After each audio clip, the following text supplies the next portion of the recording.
Hello everyone, this is Mr. Informal back with my new thoughts, analysis, and rant. So today is the day that Sony have announced their new full frame interchangeable lens camera. It is called the a7c. Kind of confusing, a7s, a7r, and then you got the regular A7, and now we got the A7C. Could it mean it stands for compact? Could it stand for compromise? We don't know. So, certainly, this camera has caught my attention. I'm kind of interested in it. I might buy one. Yes, surprise, surprise, I might buy one. But you know what? Let me give you my thoughts, analysis, and rant. But first, let's get to the thoughts. My thoughts on this camera: it is overpriced. It should only be at $1,200 including the kit lens due to the parts being a couple years old. Not only that, it has some issues that it needs to be taken care of, whether it be software. Certainly it can't be fixed by hardware because it's already too late by now. But again, it has old technology. So certainly as of right now, to me, this camera is overpriced. So let's get to the specs. $1,800 for body only and $2,100 with a 28 and 60mm lens. I don't know why they chose 28, but whatever. It has a Sony a6000 rangefinder body, which is pretty good. This is why it got me interested. It has 24 megapixels. Full frame sensor, yes, it is also backlit CMOS. Not only that, it used the new processor Bion's X. So we have a ISO 100 to 51,200, 5-axis sensor stabilization, which is pretty good. JPEG and RAW. It has contrast detect, phase detect, certainly has multi-area focus, and also phase detection and continuous autofocus. Yes, it does have an autofocus assist lamp, which is pretty good. I like that. It screen is fully articulated. Yes, at 3-inch, but it only has 921/600,000 of screen resolution.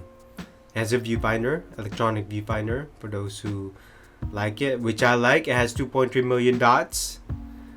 It has a 1 out of 4,000 maximum shutter speed with 1 out of 8,000 shutter speed electronically.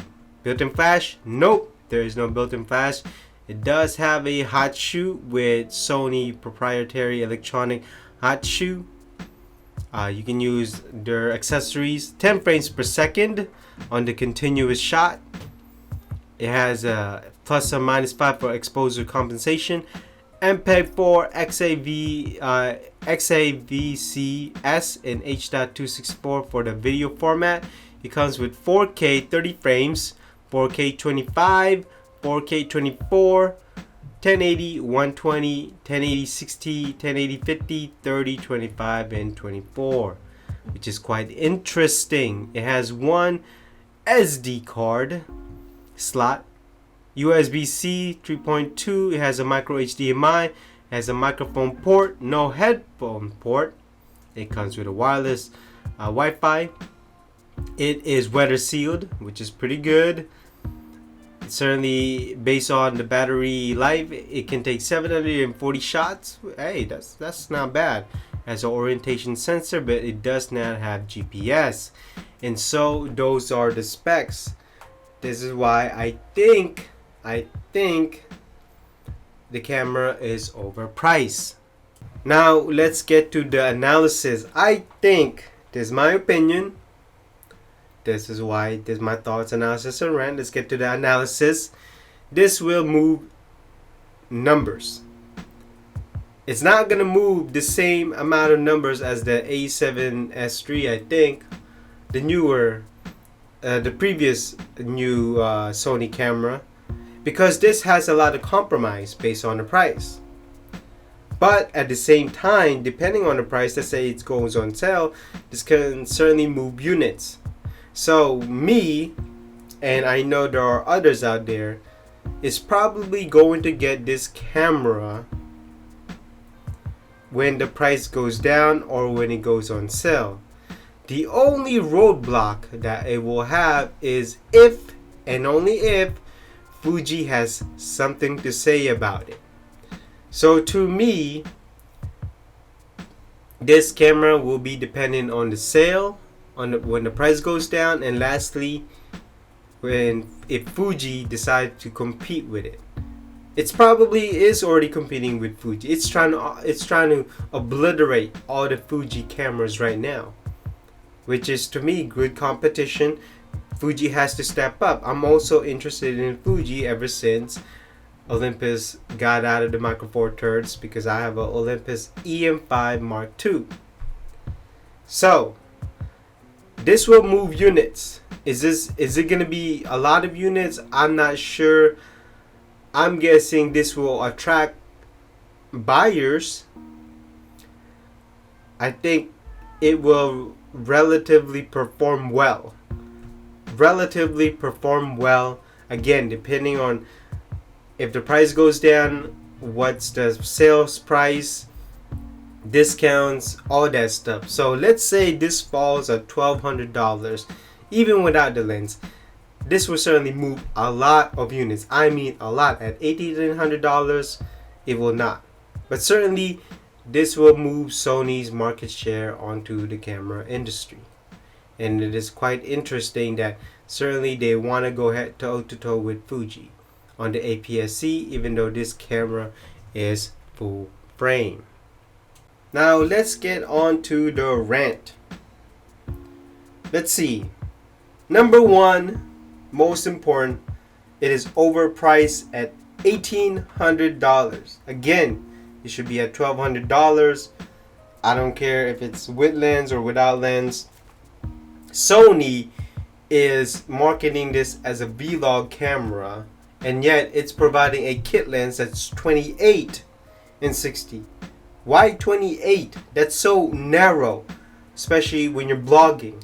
How about make it 16 or even 18? Number two, this is old tech. The sensor and most of its part are actually from a previous A7 models. I'm not happy about that because again, this is all $1,800. As you heard earlier, 4K is only limited at 30 frames per second. Why also at 60 frames per second? Why not?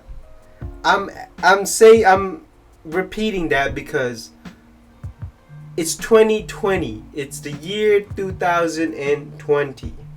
And yet we still can't have it.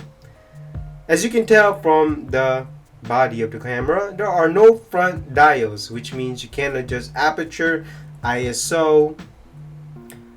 You can't even change certain settings, even picture settings on the front. It's all in the back. Number five, from the videos that I have seen of this camera, whether it be hands-on video testing, it has focus issue during video recording. That is not good. I'm not saying every video that I saw has video issues, but multiple of them. So some have them, some don't. So there has to be some issues with the focus. The Sony's probably testing it out. Maybe they could revise the software to make the focus issue on the next software update. On the specs, it has a low resolution LCD screen. Really? 930? Why not just make it 1,000,000? It's a low resolution. Again, we're on 2020 and it's at the $1,800 camera. Last but not least, okay? Last but not least. The problem I have with this camera is this camera should have been named differently. Again, A7S, A7R, and the regular A7. And then you have the A7C. The A7, the A7R, and the A7S all have a SLR style body, and the A7C is a rangefinder.